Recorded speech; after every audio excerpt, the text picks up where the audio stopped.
Ito guys, yan nagilaw na. Yan. Yung mga nasa baba pala guys, yan yung mga prepare natin. Ayan guys, kita nyo kung gaano kadami ang nakakoneksyon dyan guys. Mga nakakonek dyan. Nakita nagmupa-mupa na itong mga wire natin guys. Yan o. Mamaya yan o, nagmupa guys. Yan. Nakuskus nga mamaya. Yan, ito yung gagamitin natin guys. Na Yamaha na 12 channel. Yan. At ito yung mga gamit natin guys. Teka, subukan natin guys. Dahil hindi ko masyadong ginagamit guys, nagmumupa na sila. Yan. Ito. Yan. Ito guys oh. Ang laki niya guys. Talagang silaki ng dariri ko. Ito. Yan. Yan. Ito siya guys. Yan. Tignan natin. Yan. Yan. Yan. Yan guys.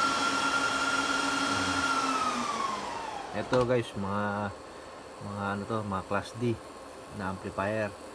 Ito ang watts nito na 4 channel, 2000 watts kada isang channel. At ito din guys, class D yan.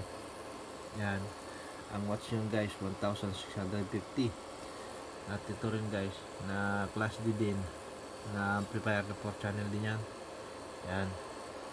Yan 4 channel, 1300 watts ang isang channel niya. Yan. Ito naman to guys, ito pang bass talaga. Ang gamit ko dito pang bass, itong guys, multicam na pro. Tapos itong gamit natin na na Sonic maximizer. Tapos ito guys, dito Sonic Extreme na din. At yan, hanggang dito guys, 1, 2, 3, 4 dito nakakonek yan guys sa subwoofer.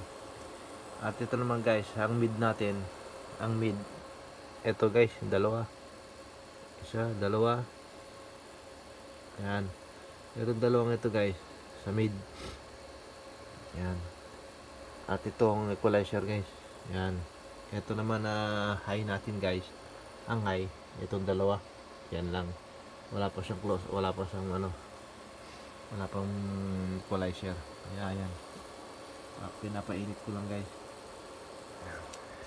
Natin guys tingnan natin kung nakasaksak yung natin, yung mixer. Guys, hindi. Saksak natin yung mixer natin guys. Ayun. At buhayin natin guys yung ating na mixer. Mixer computer. Ayan. Okay.